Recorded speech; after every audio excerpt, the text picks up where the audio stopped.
Hey, what is up, guys? Today I will explain everything you need to know about Ripple. I have been digging deep into this digital money. So in this video, you will learn what is Ripple, how does Ripple function, and most importantly, should you invest in Ripple? Ripple is an open payment network for digital currency, as well as a holding company. Ripple is a privately held, cash flow positive company that aims to create and enable global network of financial institutions and banks to use Ripple software to lower cost of international payments. Ripple calls this global network using Ripple software the Internet of Value. The XRP ledger is an open source product created by Ripple. It was created to solve major point of friction in international payments. XRP can be used by banks to control liquidity on demand in real time, and by paying providers to expand into new markets, provide faster payment settlement and lower foreign exchange cost. When you think about it, the state of global payment industry is widely behind. You can easily download entire article or a video game on your phone in the middle of forest. Yet, sending few digits of currency to your grandma in Ukraine or wherever she is requires fees and processing time. The technology for easy global payment already exists, but why is the global payment industry so far behind?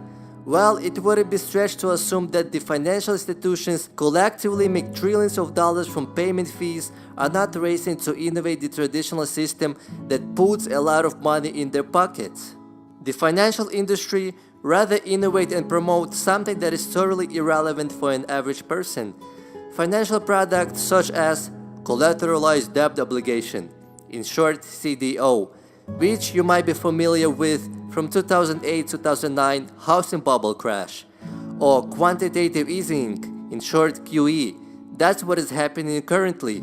QE allows government to buy back debt and release tons of money into circulation to stimulate economic growth. But in the same time, it generates a huge national debt. Consequences for an average person might be devastating. However, unlike Bitcoin, Ripple aims to work with current financial world. The equivalent of roughly 155 trillions of dollars move across the board every year. For the sake of example, let's assume that everyone used PayPal, which charges 3% fees for each transaction. This would be way too much for paying fees, but we are all probably familiar with PayPal taking cut of our payment at some point or another. This means that about 5 trillions of those global payment fees would go straight to PayPal. To add more salt to injuries, those payments would likely even take days to process. Where does Ripple come in? Ripple was initially launched in 2012. The thing is, Ripple is already a revenue-producing company with over 100 financial institutions and banks on its blockchain network, including JP Morgan and Bank of America. In order to understand how Ripple functions, it is useful to know about RTGS and RTXP. For example, when you send money via Bitcoin, the value is settled in real time. That's what we mean by real-time gross settlement system, or RTGS. Ripple uses what it calls gateways, which is best described as something that is similar to global ledger made up of something similar to private blockchain. This is essentially a digital portal that government, companies, and financial institutions use to join the Ripple network. This is called a Ripple Transaction Protocol, or RTXP, formerly known as RippleNet. This is Ripple's pride and joy. Once another government, company, or financial institutions joins RTXP, it can transact with another gateways at much faster speed and fraction of the cost. RTXP also makes it possible to receive payment from any fiat currency or cryptocurrency.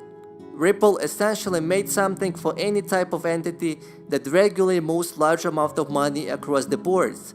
For example, companies such as Apple and Amazon are already spending billions across the boards. It's important to note that the Ripple network also functions as a currency exchange between all types of fiat currency. However, in order to do this, it has to be able to guarantee liquidity. That's where XRP comes in. XRP is a digital coin that is built for providing source of liquidity to payment providers, market makers, and banks. While Ripple's system makes sense for large corporations, it doesn't lend much to an average consumer. RCXP doesn't provide the average person much of a benefit. So, Ripple likely isn't going to change how you personally receive and send money anytime soon, but it is looking to revolutionize how money moves around the world in a large scale. Ripple has shown that it can handle tremendous amount of transactions per second, even when you compare it to its fellow cryptocurrencies, Bitcoin and Ethereum. BTC handles about 7 transactions per second, whereas the XRP ledger can handle more than 1,500 transactions per second. Ripple's supply structure. A key element to note about Ripple is the amount of ripples in existence.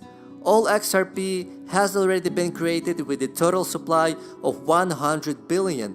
There are currently around 38.6 billion Ripple XRP tokens in circulations, with the rest held by the Ripple Labs.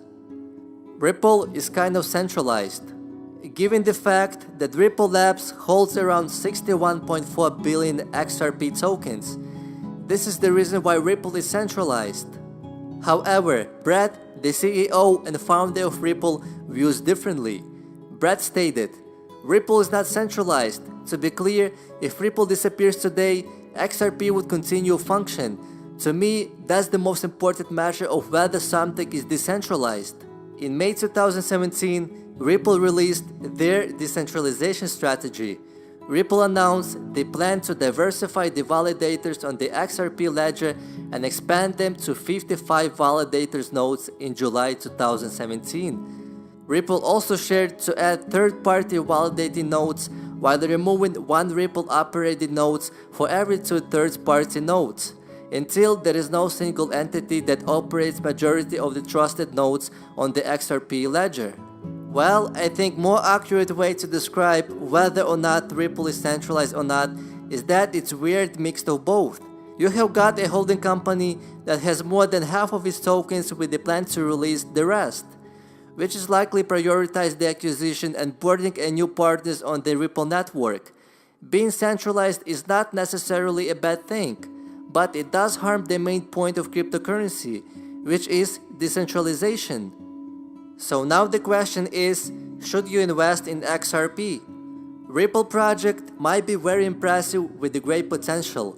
However, if most financial institutions and banks will utilize Ripple Open Network, it does not mean that they will have to use XRP tokens. They may easily replace XRP with some other tokens. Do I think they will do that? Well, I don't know for sure. But we do know that Ripple holds 61.4 billion of tokens. I think if CEO and his team would not believe in the future of Ripple, they would come up with the structure to release all XRP into the circulation and make a huge profit. Plus recently, MoneyGram has announced that they will use XRP. If other institutions will follow the MoneyGram, then Ripple and XRP have a bright future, on my opinion. Let me know what you guys think in the comment section below. Does the Ripple in XRP has a bright future, or it can be easily replaced and it's a scam?